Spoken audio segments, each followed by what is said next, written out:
Hoje eu recebo, tenho a honra de receber, meio que peguei ele pelo pé, a gente não tinha marcado nada, né? Mas eu vi que você estava aqui e resolvi aproveitar essa oportunidade.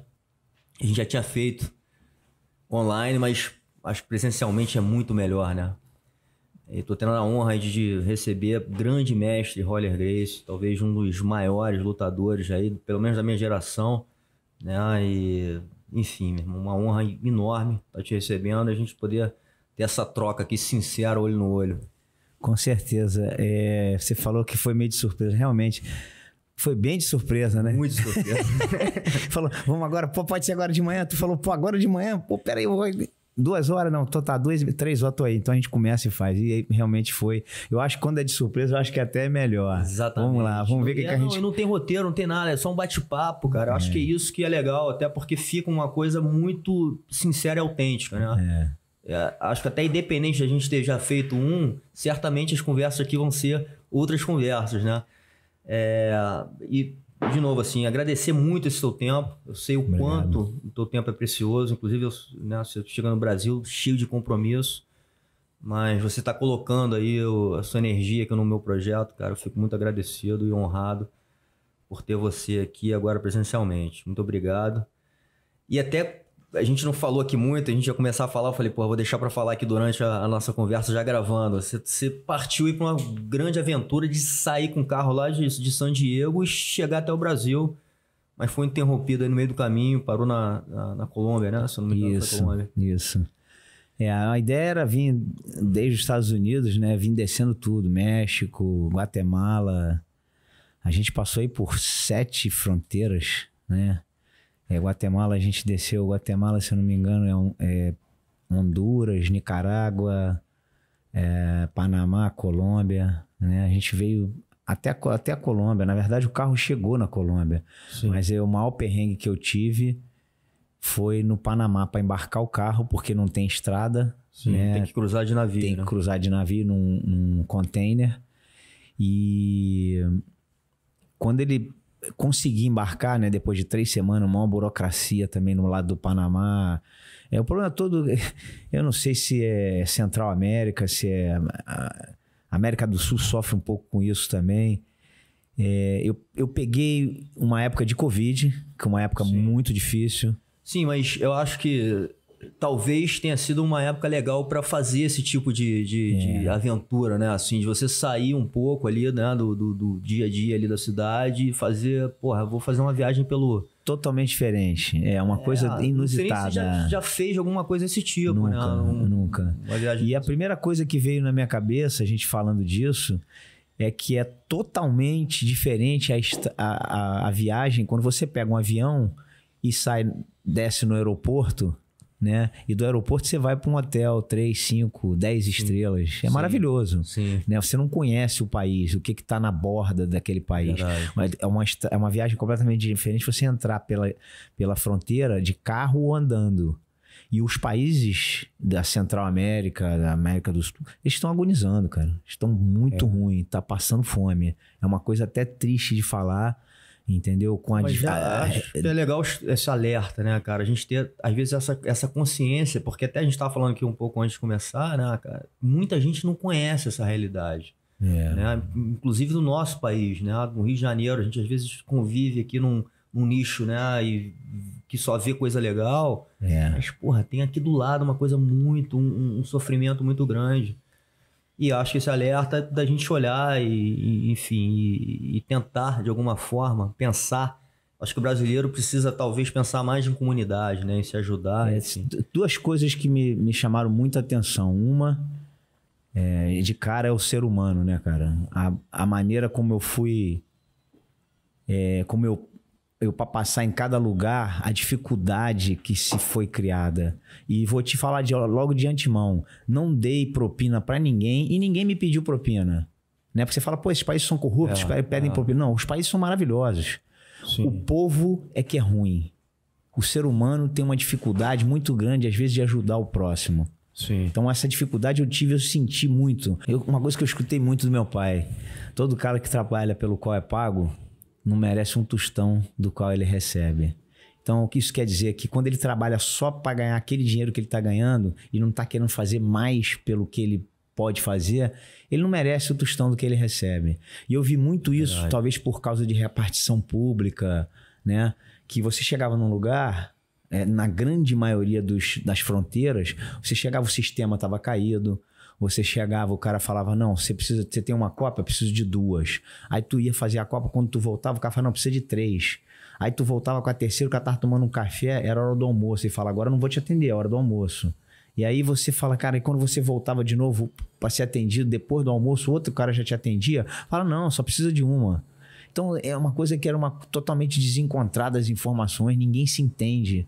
Entendeu? Eu passei vários sufocos. Teve horas que eu falei, entendeu? De você se estressar, porque você, entendeu? Você não tem uma fronteira, são 2, 3, são 6 fronteiras eu passei. Eu cheguei a um ponto numa fronteira entre a Honduras e Nicarágua, se eu não me engano, que você quando sai, se dá o baixa no passaporte, você saiu daquele país e dá baixa no carro.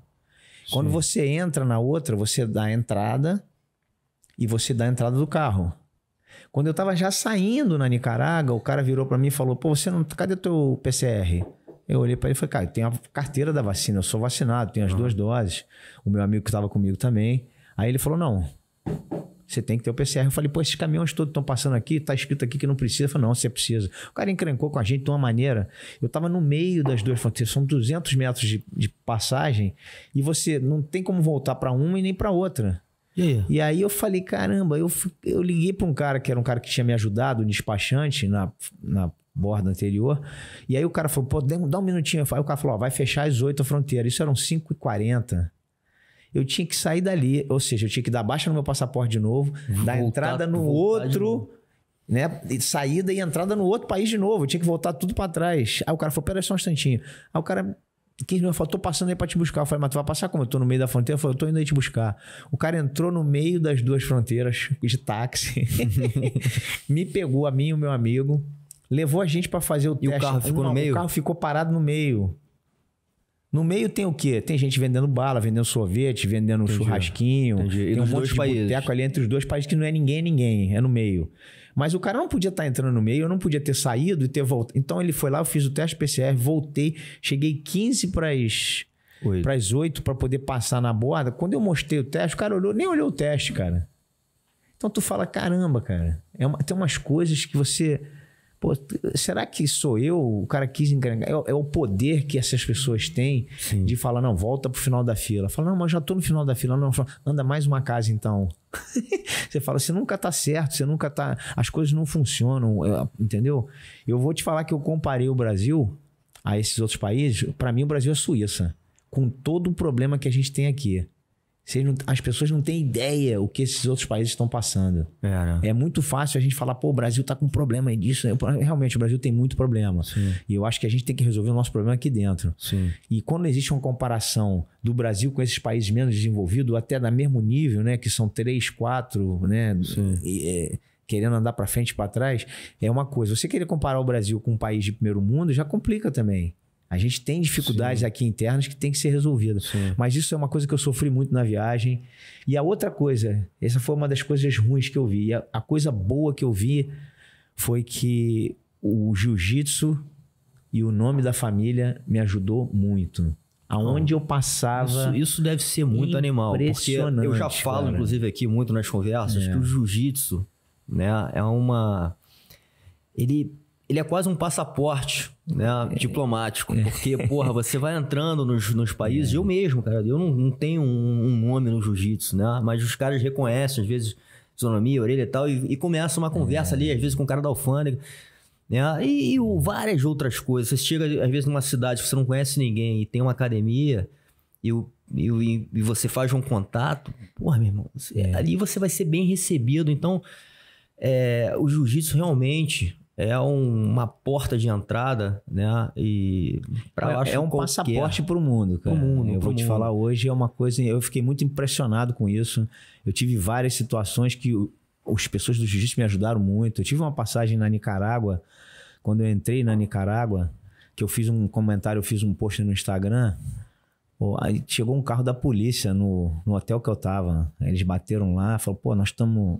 seu Roy e tal. Aí o cara me chamou, eu falei, pois não. Ele falou, pô, estamos lhe procurando o dia inteiro, isso já era de noite. Estamos lhe procurando o dia inteiro hoje. Eu falei, o que que houve? Falei, pô, o nosso comandante mandou ficar à sua disposição. O que o senhor precisar. Porra, aí eu olhei para ele e falei, não precisa de nada não. Ele falou, não, você não tá entendendo, são ordens do nosso superior. Aonde o senhor for, nós vamos. Eu falei, eu vou jantar. Aí, vocês querem jantar comigo? Aí eles foram comigo. Uma patrulha, cara.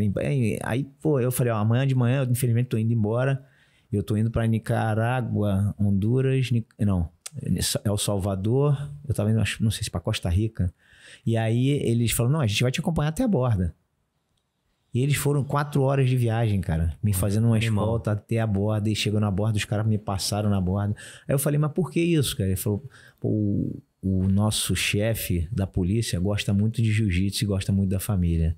Pô, legal pra caramba, né? Muito legal. Pô, muito legal, cara. Não, eu acho que então, no teu caso, assim, deve ser portas abertas no mundo inteiro de uma forma assim, né? Tipo, de você ter escolta em qualquer lugar que você for. Não, mas não é nem... eu fiz um comentário até que eu falei, pô, um país tão maneiro, tão maravilhoso e com uma dificuldade para as pessoas virem ingressar aqui e fazer turismo, isso não devia ser assim, isso devia ser melhor, né? E aí, na mesma hora, o cara já entrou em contato, já descobriu onde eu tava e, pô, foi legal pra caramba, isso foi uma coisa boa.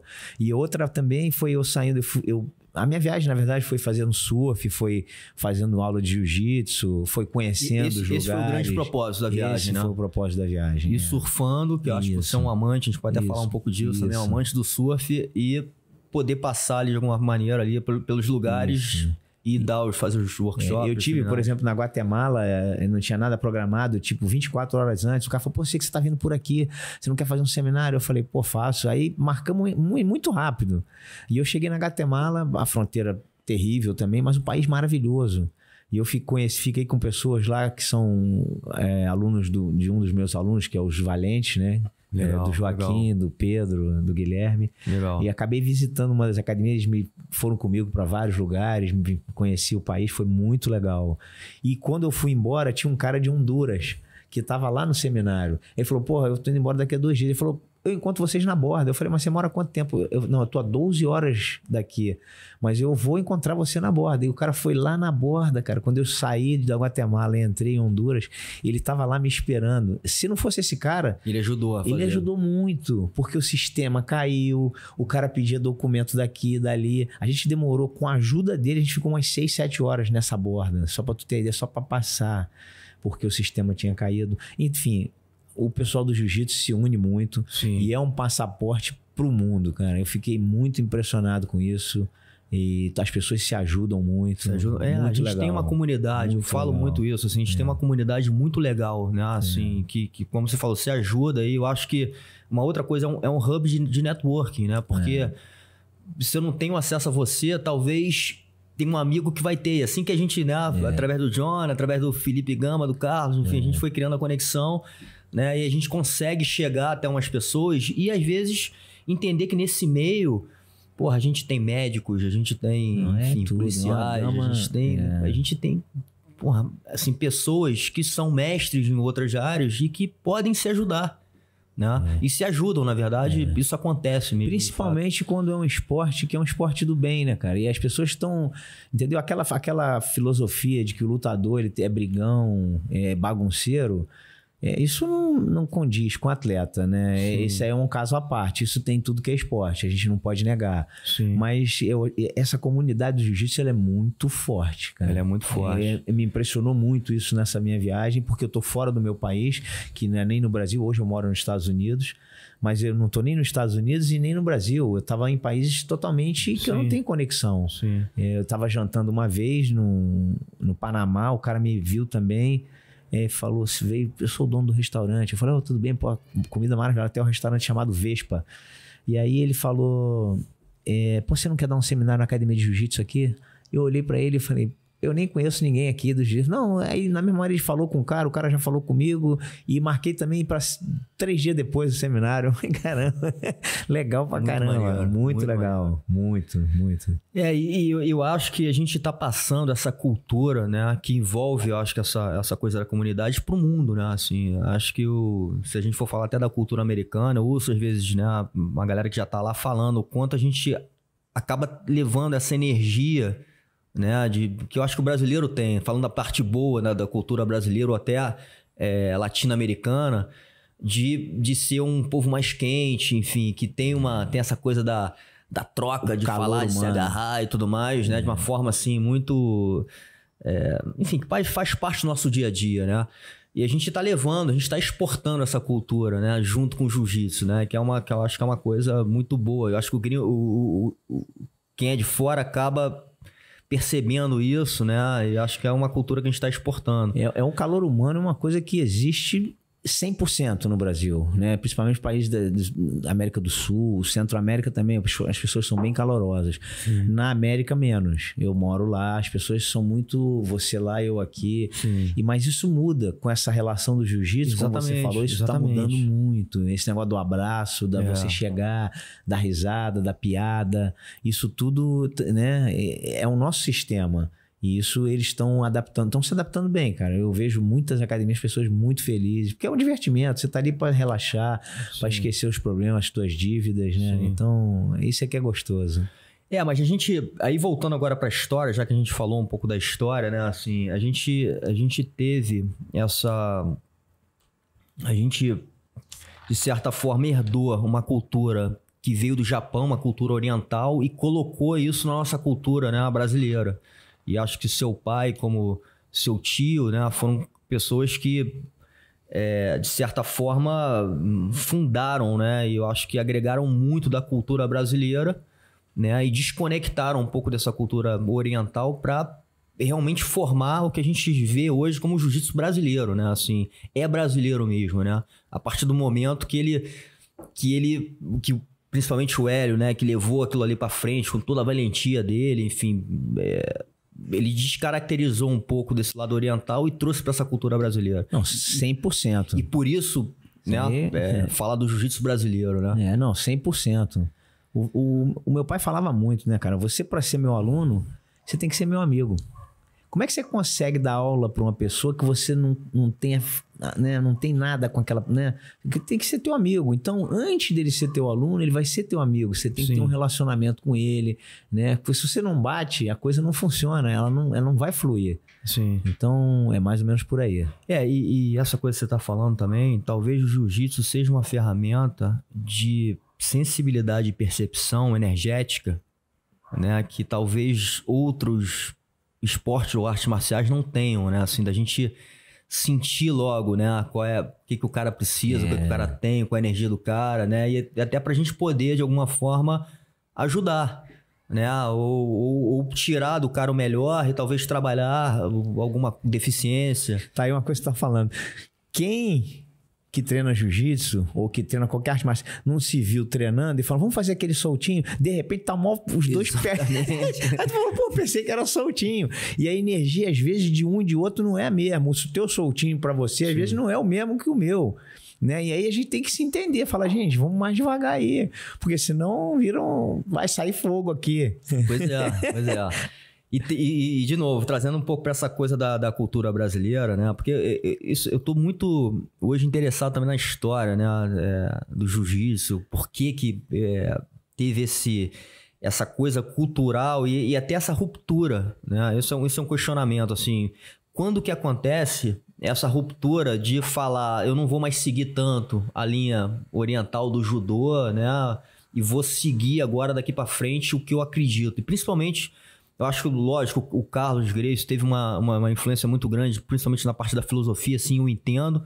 Mas seu pai foi um cara que talvez foi aquele cara que desafiou tudo, né? Assim, inclusive na parte física dele, assim, ele não tinha um condicionamento físico, né? E ele mesmo assim acreditou muito naquilo ali que ele estava fazendo, naquele propósito, né? Ou na ferramenta do jiu-jitsu brasileiro, de novo, assim, quebrando um pouco regras ou caminhos ou visões do jiu-jitsu oriental.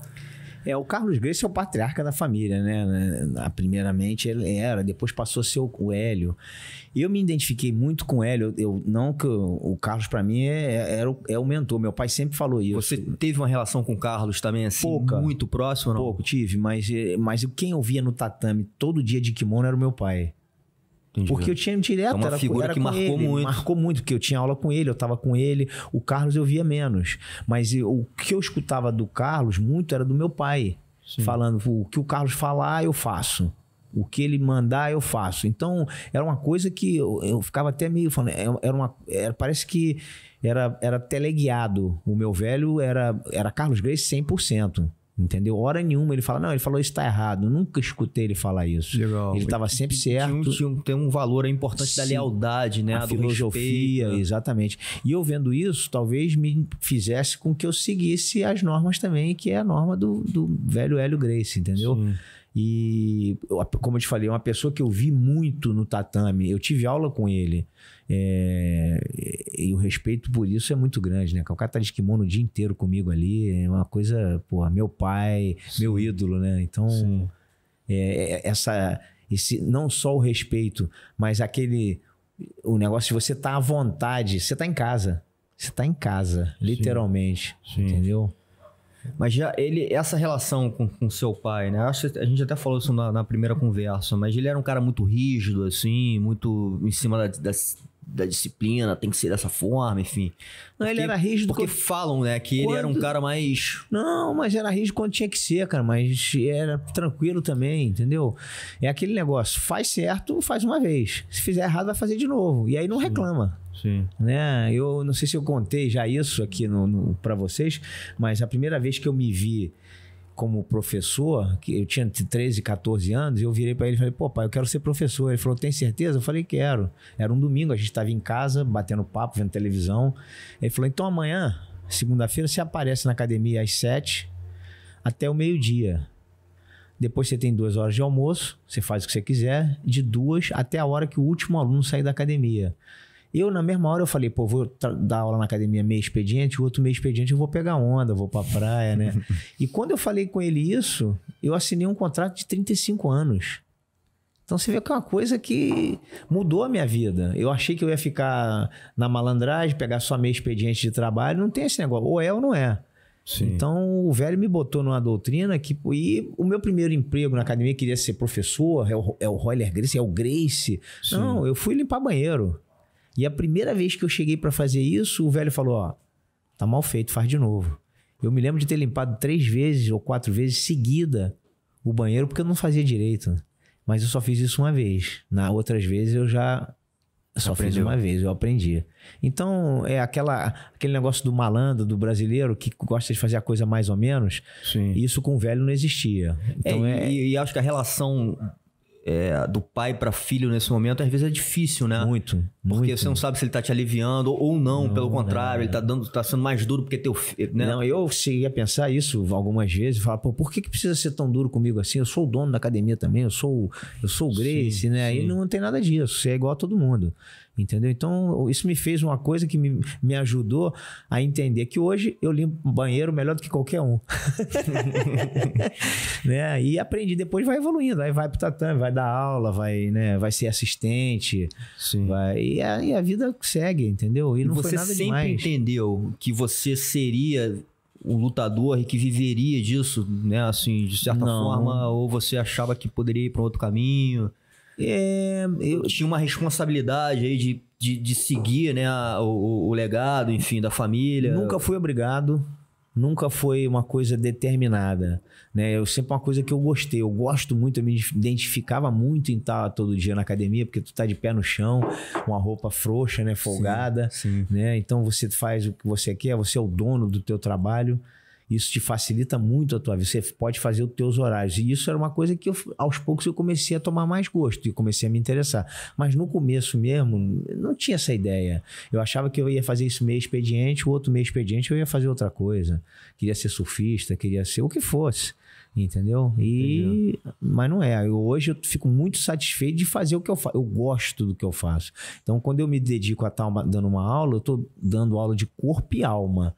Eu estou ali presente. Isso faz muita diferença. É uma energia, exatamente. E você que está tendo aula, você percebe quando o cara não quer estar ali. Exatamente. Ele está olhando o relógio, ele está vendo que tem alguma coisa que ele quer sair, então está na hora dele comer. Não existe isso, entendeu?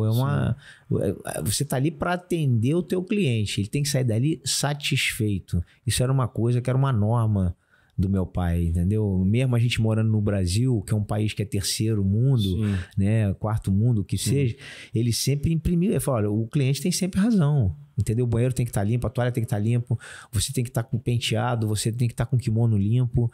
Então são coisas que eram normas, não é nada demais, você não está fazendo mais por isso. Sim.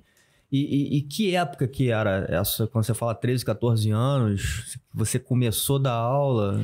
Eu comecei a ajudar a academia, limpar, né? Assistente, ajudava numa aula, ajudava na outra.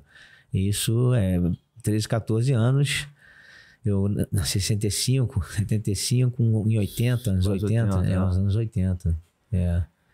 A gente estava vivendo aí um momento, eu até puxo essa conversa às vezes, né? Porque eu conheço, inclusive, muita gente dessa época, inclusive, né, o Bocão, o Tico Cavalcante esteve aqui, o próprio Rico de Souza, talvez de uma geração anterior, mas falo isso porque a gente viveu aí nessa época um pouquinho antes, anos 70, mas acho que você participou muito dessa geração também. A gente viveu ali um movimento, principalmente dessa cultura de praia, do surf, né, cara? Anos 80 foram as grandes marcas, né, do Rio de Janeiro, as surf shops, assim, foi o boom de surf shop. Então a gente tava vivendo um movimento ali muito, muito intenso, né? Que também foi um movimento importante para moda e cultural, né? A gente teve, claro, enfim, um pouco antes, talvez, da Bossa Nova. Então a gente teve um movimento cultural muito forte. E que, de alguma maneira também, o jiu-jitsu, a gente vê isso, né, cara? Ele bebeu um pouco dessa fonte. Por exemplo, tem vários lutadores que são surfistas e que tiveram essa conexão com o surf, né? Eu tive agora até há pouco tempo o Malibu aqui também, ele fala das histórias. Então, assim, a gente teve essa conexão muito próxima, o próprio Rickson, né? E junto com isso, essa coisa das drogas também, né? Essa coisa da experimentação e tudo mais, que era um caminho ali, cara, difícil. Muita gente, inclusive da luta também, foi para esse lado, alguns não voltaram. Então, a gente estava vivenciando ali momentos de muito intensos, né? Como eu falei, assim, muito intenso. E você, de certa forma, foi um cara que ficou dentro de uma disciplina ali como um representante da família. Eu acho que tinha essa conexão com o surf, sempre foi um amante do surf, mas ao mesmo tempo seguiu ali, né, essa coisa, eu acho que muito de saúde, né, assim, você passou muito isso de atleta, né, você foi um grande atleta, né, então, e nem todos os lutadores ou nem todos os greats seguiram esse caminho, né. Tem duas coisas, uma que eu gostava do que eu fazia, né, isso não tem preço, você gosta. E a outra... Mas o surf, por exemplo, você falou também, você amava, né? Eu gostava muito de surf. Mas o surf eu conseguia fazer nos finais de semana. Eu não perdia completamente, né? Então, você quando está gerenciando uma academia, você não pode sair para ir pegar onda. É lógico, quando você já tem um grupo de professores te ajudando, você consegue dar uma fugida na hora do almoço, pegar aquela onda ali com vento e tal, né? Um dia antes você consegue dar uma esquematizada, jogar um grupo mais para tarde, um pouquinho mais para o meio do dia, e aí surfa cedo.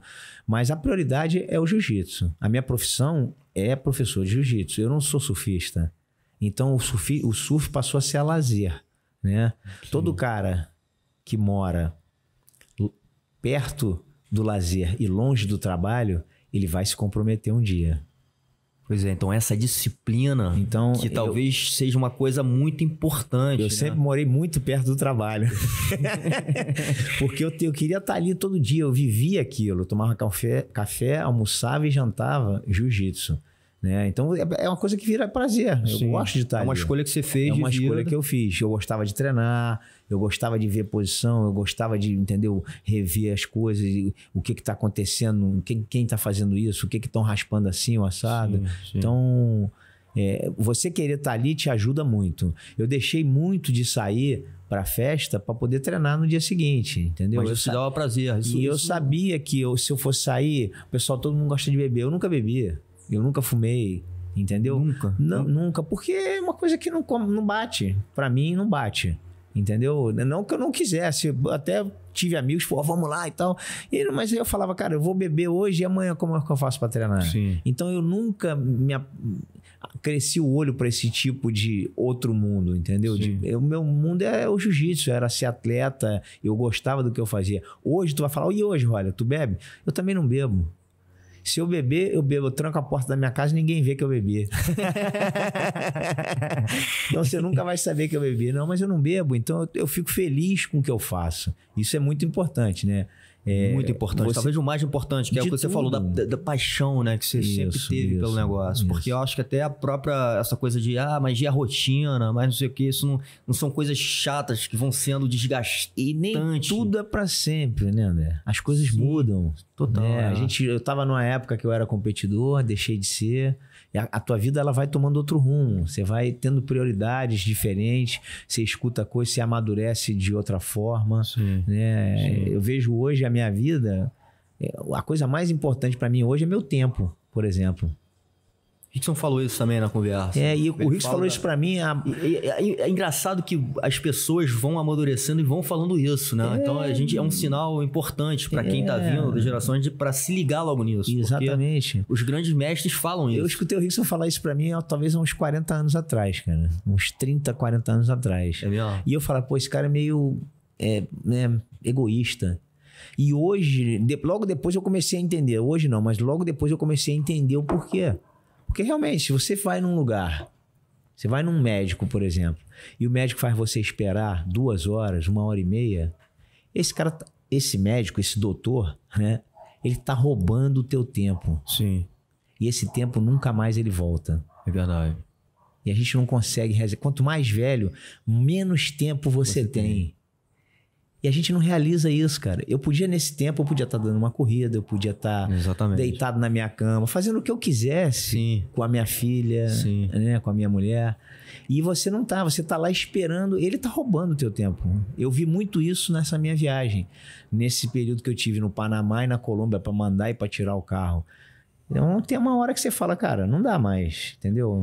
E essa viagem, assim, você sair um pouco da tua rotina e fazer uma viagem dessa deve abrir, assim, sua cabeça também, né, cara? Porque você sai ali daquele teu dia a dia, né? Zona de conforto, né? Joga a tua cabeça para outras coisas, né, cara? É um outro tempo, né? É uma outra energia, energeticamente você tá lidando com um monte de coisas. Você falou de várias coisas, que a gente sabe, né? Quer dizer, a gente sabe de uma dificuldade que a gente enfrenta, como é ruim.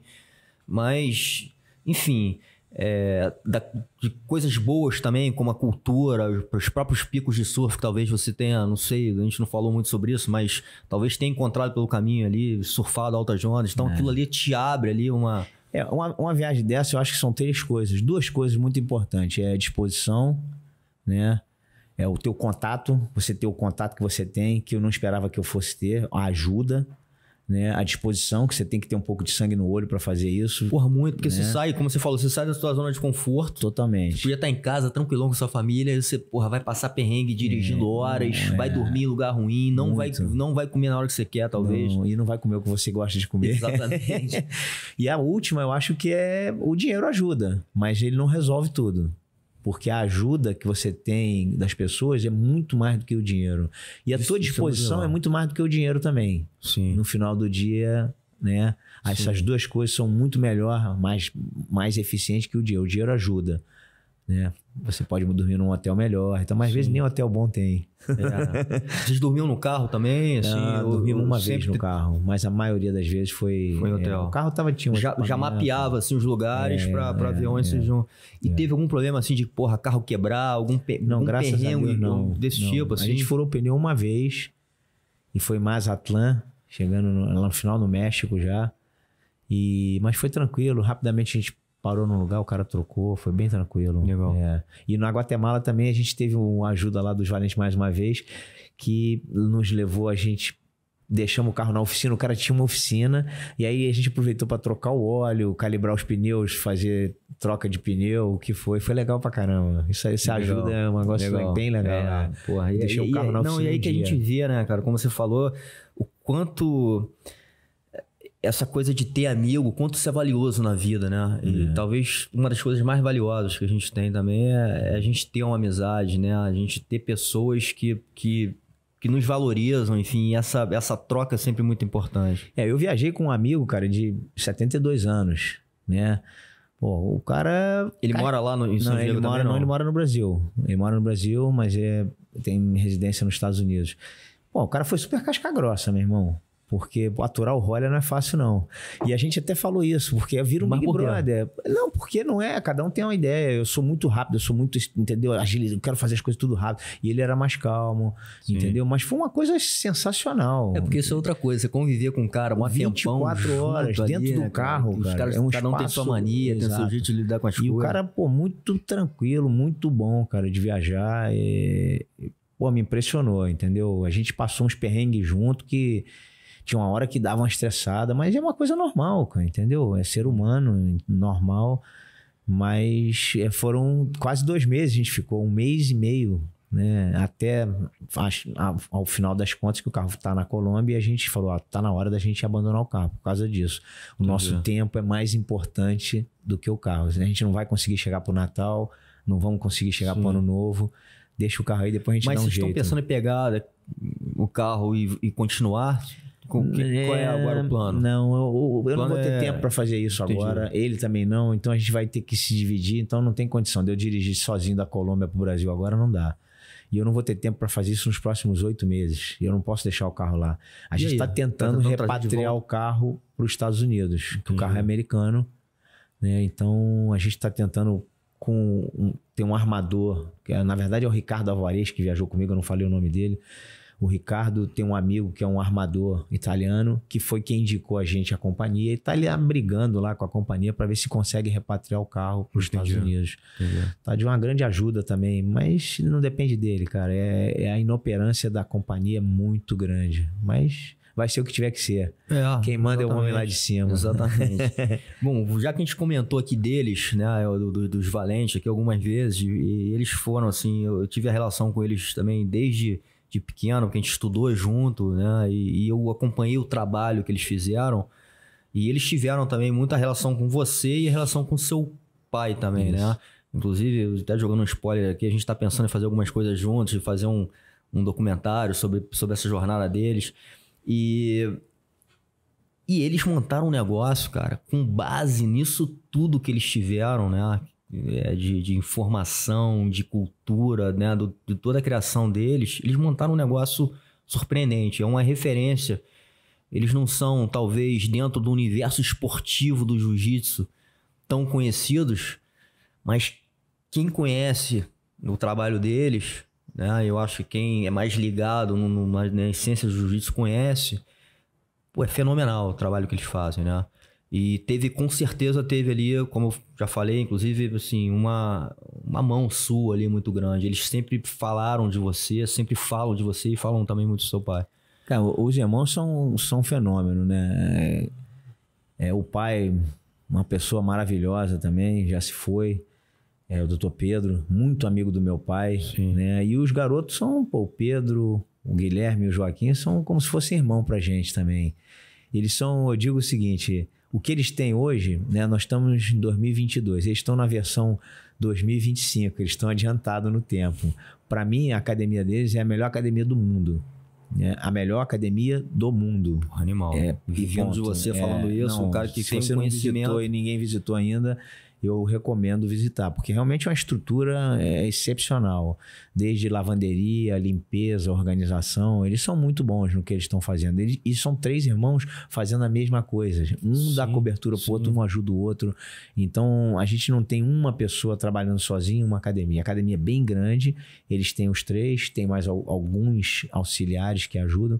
E as aulas têm o começo, meio e fim, tudo organizado, tem aula de defesa pessoal, a coisa muito bem estruturada, entendeu? Isso é uma aula com muito enriquecida de muito posições e defesa pessoal, coisas boas, coisas atualizadas, não é coisa antiga. Né? Você fala, pô, cadê eles são antigos? Porque defesa pessoal. Não, os caras são atualizados, eles estudam, eles treinam, eu tô sempre com eles, toda vez me ligam, a gente troca ideia, e isso é importante. Né? Eles vivem isso. Não, é impressionante como, e eu, de novo, assim, eu acompanhei a trajetória deles, né, e o Pedro chegando lá e talvez nem pensando, né, em ter um negócio do jiu-jitsu, mas começando a dar aula na faculdade, mas sempre tendo aquela cabeça de profissional, né, cara? Muito. De montar um negócio que às vezes é difícil, porque você fala assim, porra, preciso de um investimento de grana para montar um negócio legal. Será que o cara vai valorizar isso?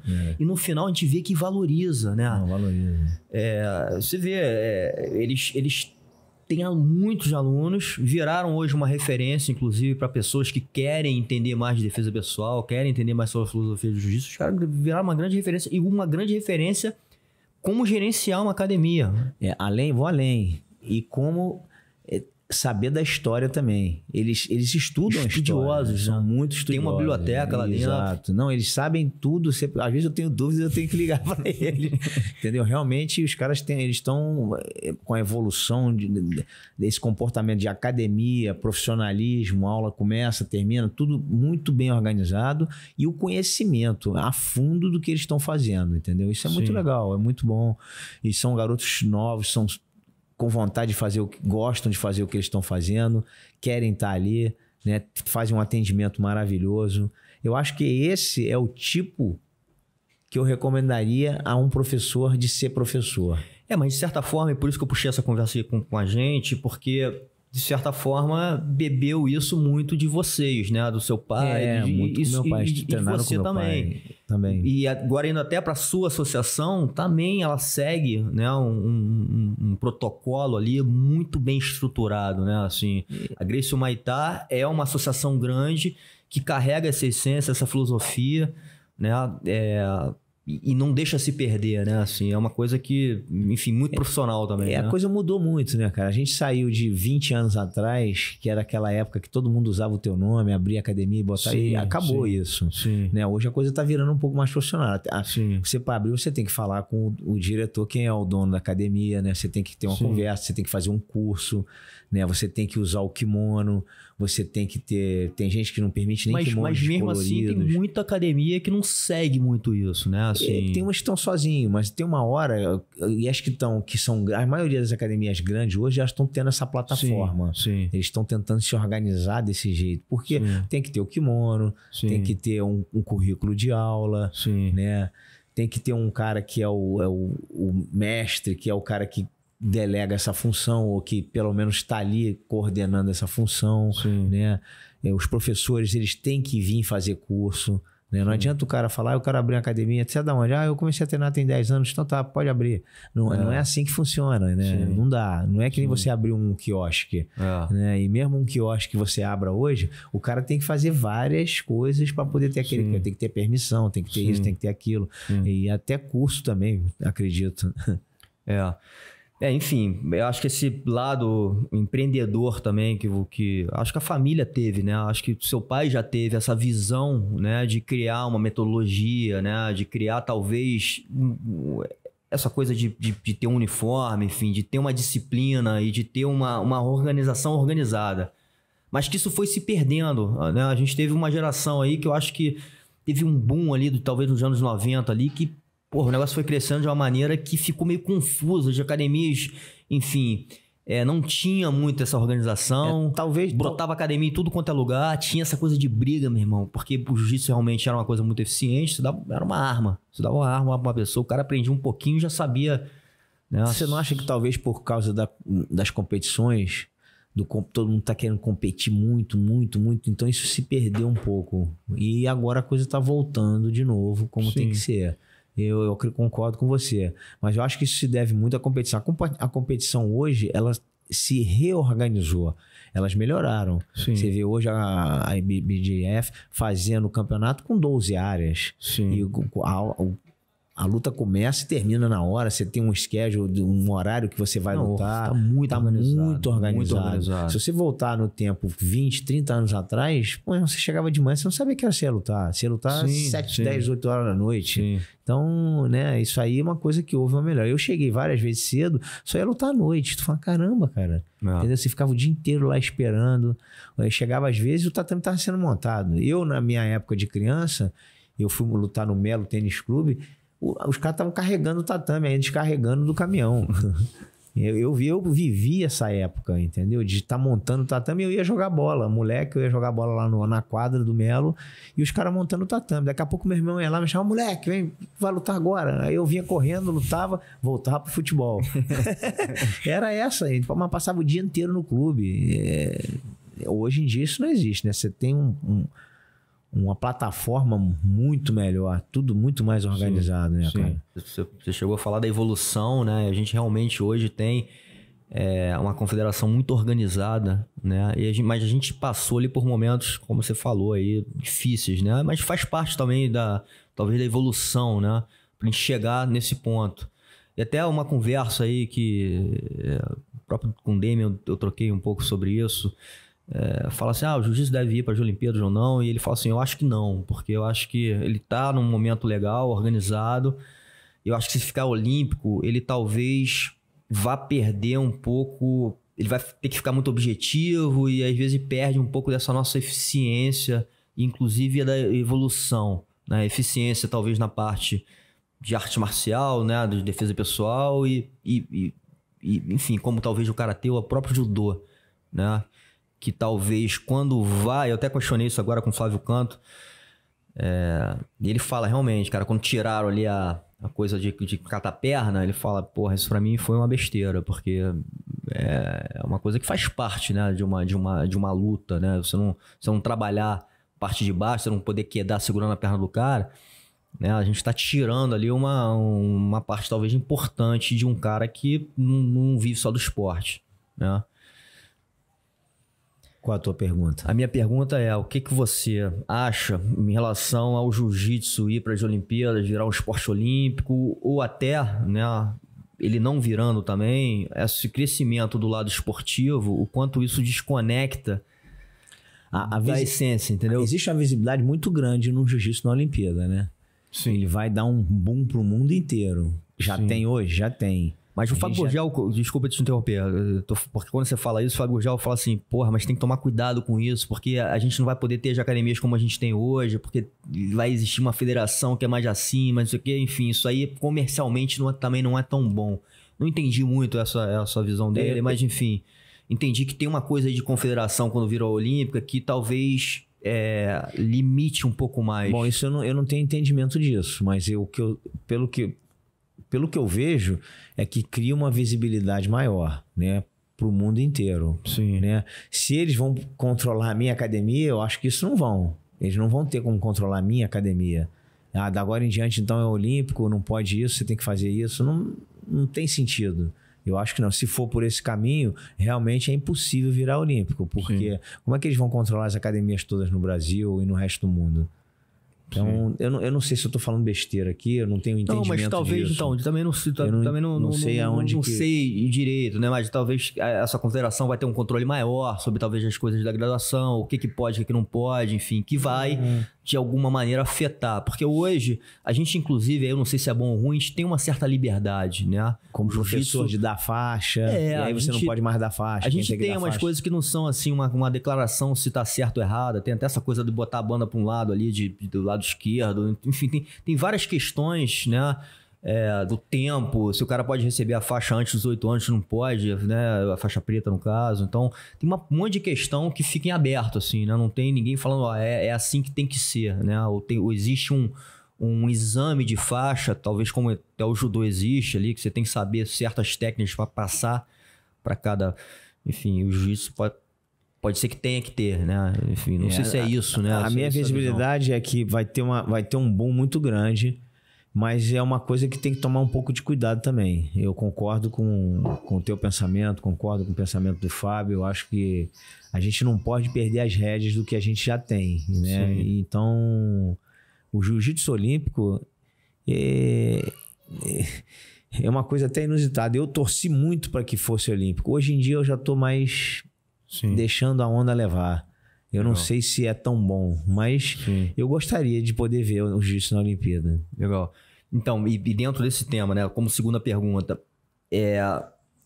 essa vertente esportiva que tem crescido, que você participou, inclusive eu acho que você foi um embaixador Gracie desse negócio, porque você atravessou gerações ali competindo, né?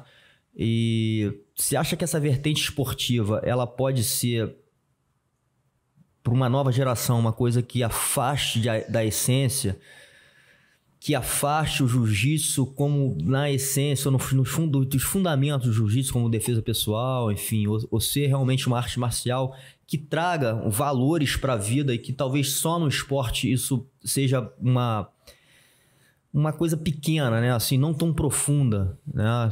Como a gente entende. Que hoje eu entendo muito que o jiu-jitsu, assim, eu tive esse entendimento que o jiu-jitsu vai muito além de um esporte, né? Eu acho que ele, inclusive, é uma ferramenta para transformação de vidas de pessoas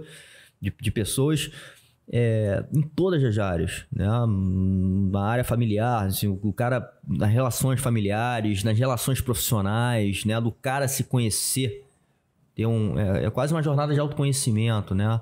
Enfim, então, e quando olha para o esporte, não que não tem benefícios, mas será que ele é um pouco raso, né?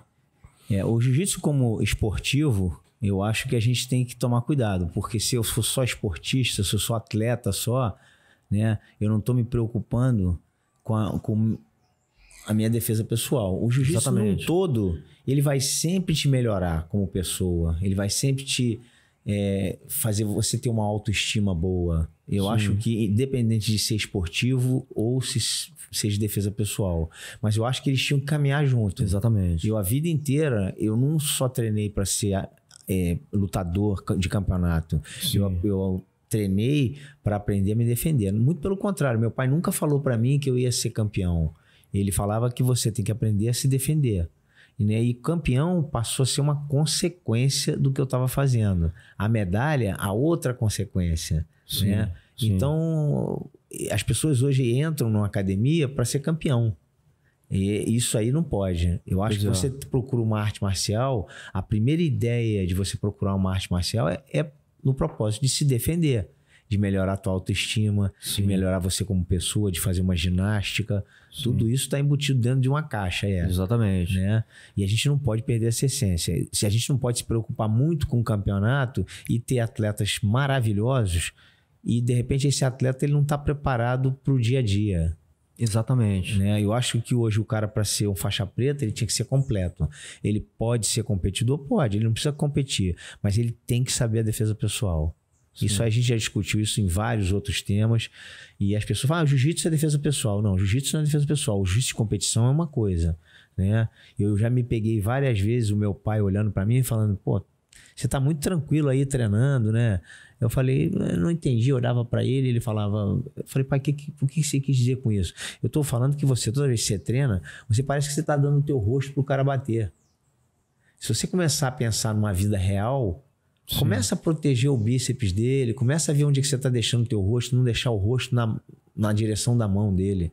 Porque o jiu-jitsu, ele te coloca nessa zona de conforto. Sim. Então, quando a posição é de ponta e não tem tempo, você fica muito mais tranquilo. É ponto só. Então, ninguém vai me bater. Eu só vou ter, se eu fizer uma vantagem, eu ganho. Se eu fizer um ponto, eu ganho. E aí a gente perde a essência do porquê que eu entrei numa academia de arte marcial. Se eu entrei numa academia de arte marcial hoje, como ninguém, como eu não sei nada, eu entrei para aprender a me defender. Eu não entrei para ser campeão. O campeão vai ser consequência, muito bonito, muito legal. Mas não esquece que essas medalhas vão ficar na parede. Sim, exatamente. Você não vai andar com ela na rua. Exatamente. E na rua ninguém sabe que faixa que você é, o quanto de medalha você tem. Sim. Ele vai te mandar uma mensagem. Se você não estiver pronto para defender aquela mensagem... Não, e cara, eu te perguntei, cara, não, porque eu até recebi... Eu fui falar isso com o Silvio, teve um podcast que eu fiz com o Silvio Bering e nesse jeito de falar assim um pouco mais despojado, eu falei, cara, eu falo, porra, não chama o mestre de cara, então, mestre. Eu acho que você foi um cara, até por isso eu fiz essa pergunta, uma pessoa que foi um representante, né, não só na vertente esportiva, mas no jiu-jitsu muito completo. E você, inclusive, se colocou em vários momentos ali desafiadores, né? Saiu na mão com vários caras, né? Muitas vezes muito mais pesado que você. Né? E, enfim, até no próprio ADCC, enfim, que já era uma modalidade diferente, né? Com outras regras, você estava lá representando. Então, assim, você... meio que se colocou à disposição para provar que o jiu-jitsu ali era uma arte marcial muito eficiente, né? Em vários aspectos, né? E... o jiu-jitsu, na minha opinião, o jiu-jitsu de kimono é o muito mais técnico, né? Não que o sem kimono não seja. Sim. Mas você, quando vai brigar na rua, você tem que saber o jiu-jitsu de kimono para usar o sem kimono. Se você não sabe nenhum, você não vai a lugar nenhum. Mas você acha que... Eu fiz essa pergunta até pro Roger agora, recentemente. Você acha que o jiu-jitsu com kimono, ele te deixa mais técnico para o sem kimono? Entendeu? Assim, com certeza. Em relação à visão... Eu acho, para mim não, eu tenho certeza. Porque até em relação à luta livre, que já treinavam muito sem kimono, né? Eu não tô querendo, de novo, ofender ninguém, nem levantar a bandeira só do jiu-jitsu, mas muitas vezes o jiu-jitsu levou vantagem, mesmo assim. Não treinava no dia a dia sem kimono, mas tinha uma vantagem, principalmente era muito nítido a técnica, né? Assim, a maneira como o lutador de jiu-jitsu lutava era menos baseado em força. Eu tenho um exemplo meu, cara, que é nos Abu Dhabis todos. Eu sempre treinei de kimono. O primeiro Abu Dhabi que eu fui chamado para lutar foram 2 semanas antes. Eu não treinei nada. Eu treinei 1 semana sem kimono. Eu não sabia nem da regra qual era. Totalmente inexperiente. E eu fui campeão. No segundo, eu tirei 3 semanas para treinar sem kimono. E eu só treinava de kimono. Eu afiei a minha faca durante 3 semanas. Então, o que eu tinha, eu já usei. Fui lá campeão de novo. No terceiro, eu tirei 1 mês. Fiquei 1 mês e um pouquinho sem kimono, né? Fui campeão de novo. E por erro do percurso, no quarto eu tirei o kimono 2 meses antes. Eu perdi. Você acha que isso afetou? Não, eu não sei se afetou. Mas... o treino de kimono é um e o treino sem kimono é outro. Isso aí é certo. Né? Tecnicamente, né? Tecnicamente, se eu quero afiar a minha faca, o kimono me dá muito mais detalhes. Sim. Mas se eu vou lutar sem kimono, eu tenho que treinar sem kimono. É lógico que a habilidade do jiu-jitsu, ele te proporciona você a fazer essa transferência de um para o outro com facilidade, né? Mas às vezes, você quando sai do teu campo de conforto e vai para um outro, você se sente tão confortável e isso é perigoso. Eu acho que talvez isso tenha me sobrepujado a ficar muito confortável, achando que eu era o cara. E aí eu paguei. Então isso aí, é o cara que está treinando em pé, por exemplo, que está lutando no Vale Tudo. A minha área é jiu-jitsu, eu sou corpo a corpo, né? E hoje eu resolvi que eu vou trocar contigo. Porque o meu professor de boxe falou, olha, tu tá bom no boxe, tu tá derrubando todo mundo. Sim. Isso acaba entrando dentro da tua cabeça e você achando que isso aí vai resolver o teu problema.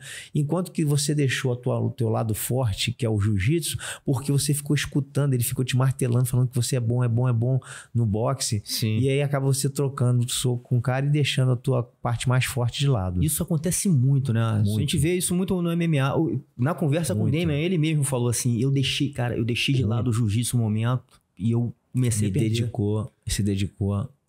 Ele começou a querer trocar. Ele mesmo fala, cara, eu voltei pro jiu-jitsu e comecei a ganhar de novo. Eu vou além, cara. Eu acho que não foi nem ele. Eu acho que o programa, o evento, empurra ele para que ele faça essa trocação. Sim, porque se for pro chão logo, eu vou te levantar. Eu não vou deixar você lutar no chão. Então isso cria uma dificuldade muito grande.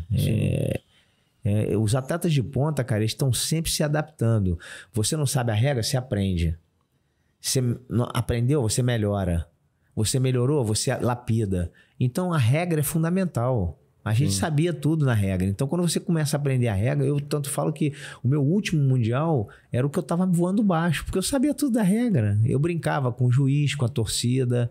Eu era juiz também, eu sabia tudo. Então era fácil, entendeu? Eu conseguia manipular a torcida contra o juiz e botar na cabeça do juiz uma dúvida que às vezes nem era ponto. E eu fazia ele achar que era. Entendeu? Então... Tava com a regra embaixo do braço. Você andava com ela o tempo todo para tudo que é canto. É muito mais fácil, né? Eu acredito que, principalmente no jiu-jitsu, que era uma coisa muito assim, ainda né? Que o que o juiz sabe, eu sei. E você, quando tem anos disso, fica difícil dele querer te enganar. E você às vezes consegue enganar ele. E isso é interessante, né, mestre? Porque quando a gente fala dessa coisa que você está falando agora, talvez de um mindset, de uma inteligência emocional, você saber usar isso faz parte do jiu-jitsu também. Muito. Pra vida, inclusive, né? Pra tudo.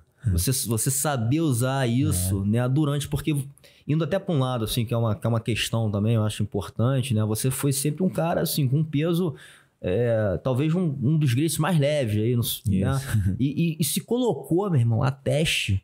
E deve ter passado... Isso, teste que a galera viu, fora os que a galera não viu, de porta fechada, né? Assim, o cara ser testado, o cara... Porra, vou dar um confere com o roller, quero ver. A gente tá falando de kimono, sem kimono, né?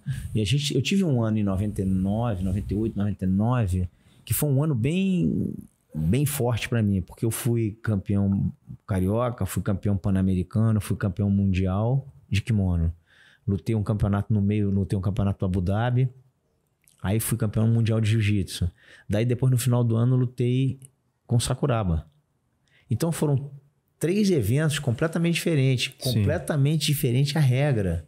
Sim. Um é jiu-jitsu esportivo. Sim. O outro é o Abu Dhabi sem kimono, que é uma outra regra. Sim. E depois no final tem um vale tudo. Sim. Então eu acho que o cara de kimono ele consegue... É que nem um camaleão. Ele consegue se adaptar com mais facilidade. Sim, mas de certa maneira você tem que ter essa visão, como acho que você sempre teve, por isso até essa grande pergunta, de estar sempre tendo essa noção de defesa pessoal também, sempre com esse olhar, né? Com certeza, a gente tá falando de competição. Porque, porra, a gente tá falando de uma transição aí entre, porra, várias regras, situação que uma vale soco, outra não vale, outra tem pano pra segurar, outra não tem. Aí tô falando só na Os tempos são diferentes. E de atleta. Sim. Mas se a gente falar do cara que entra numa academia...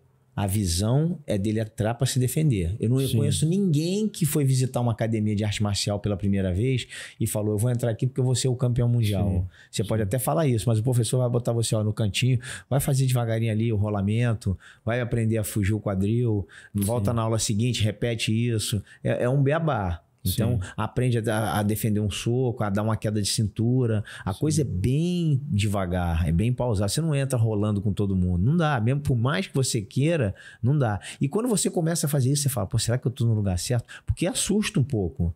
O treino, quando ele começa a ficar quente, as pessoas têm que se acostumar. Sim. Você tem que ter um bom professor, tem que ter um professor que saiba casar você com alguém para não te assustar. Porque se você se machuca nos primeiros 2 meses de treino, tu fala, pô, eu acho que eu tô no lugar errado. E a culpa não é tua, é a falta de sensibilidade do professor. Às vezes do cara que treinou contigo, que é um cara mais graduado, que vem e faz uma estupidez. O meu pai costumava dizer isso. Toda vez que você se machuca, a culpa é sempre do mais graduado. Por que do mais graduado? Porque o mais graduado ele tem que controlar a energia e a força que ele bota.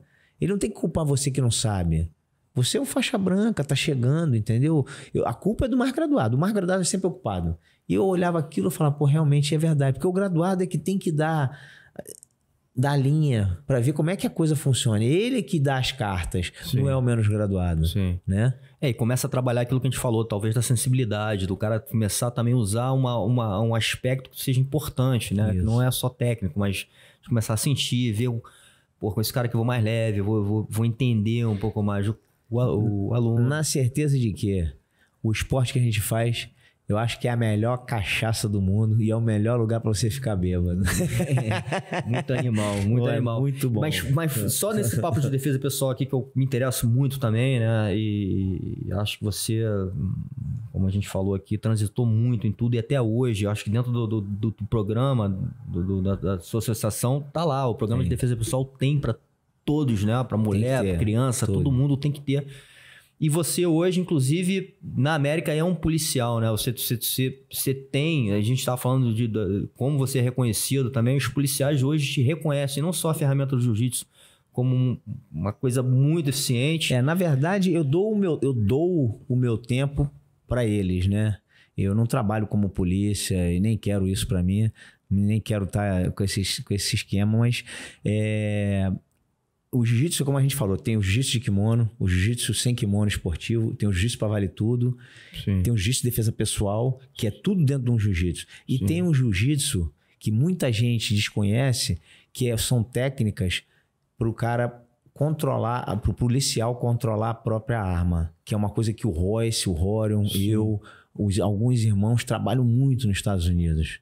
Então, é o gun retention que você... Mas isso veio do seu pai também? Do meu pai também. Vocês evoluíram de certa forma? Muito Royce, isso porque a gente trabalha muito com a polícia diretamente. E existe uma estatística muito grande na América hoje. Eu acredito que em torno de 60% a 65% dos policiais morrem com a própria arma. Então, por quê? Porque o policial é muito cortês, ele chega pra falar com você com calma. E às vezes o bandido, quando pega na arma, ou então ele agarra o bandido, ele vai direto na arma. Mesmo com toda a trava de segurança, eles conseguem tirar a arma às vezes. Então isso vira um problema. E essa aula que a gente dá, que é um curso, que são um curso de 5 dias, é maravilhoso, cara. Porque você aborda, se você é o policial, eu tô montado em você e eu pego a tua arma. Se você tá montado em mim e eu pego a tua arma. Se você tá de costas, o cara mete a mão na tua arma. Se a arma tá na cinta. Tem várias situações que acontecem isso, entendeu? Então, salva a vida. E esse específico para a polícia. Legal. E esse foi o curso que você deu aqui também? Você teve, na verdade, eu visitei agora, né? Eu fiz umas 5, 6, 10 posições, só para terem uma ideia de como é que a gente funciona. Muitos deles já treinam jiu-jitsu, já tem uma grande noção de defesa pessoal. A grande maioria já treina jiu-jitsu. E eu até me impressionei com isso, que é uma coisa muito positiva. Mas às vezes o fato do cara já ser um lutador, lógico, talvez com a experiência policial não, mas assim, eu vi um instrutor da polícia uma vez falando, também faixa preta, instrutor de defesa pessoal na polícia, falando que às vezes ele tinha dificuldade com o lutador. Quando o cara sabia muita luta, às vezes ele tinha dificuldade de lidar com aquela situação porque ele queria já partir para um tipo de agressão quando ele tinha que ter noção que tinha que ter esse controle de arma, enfim, tinha outros aspectos de segurança que às vezes o próprio lutador não tem, né? Bom, a gente tem que ser honesto. Como é que eu vou fazer para botar algema no Rickson se ele não quiser deixar botar algema? Se você estiver sozinho, vira um problema. Sim. Mas não é para você, é para qualquer um. Até o Rickson contra o Rickson vai virar um problema. Sim. Né? A gente está falando de 2 profissionais, que 99,9% da população não é profissional de luta. Sim. Então a gente tem que ver por esse lado. Se eu tiver que ver com outro lutador, eu vou ter que ter um backup, vou ter que ter uma ajuda de um outro companheiro para poder render esse cara. Daí tem o taser, né? Tem a bala de borracha, tem uma série de coisas que hoje se faz e consegue. Não dá para querer que o policial seja lutador para poder enfrentar outro lutador. A gente não está num campo de vale tudo. A gente está num campo que o policial, ele é um profissional que ele vai fazer a abordagem e ele vai botar a algema e vai prender o infrator sem ter que bater nele, que é o que a gente quer. Eu não vou arrebentar, mas nesse meio tempo, se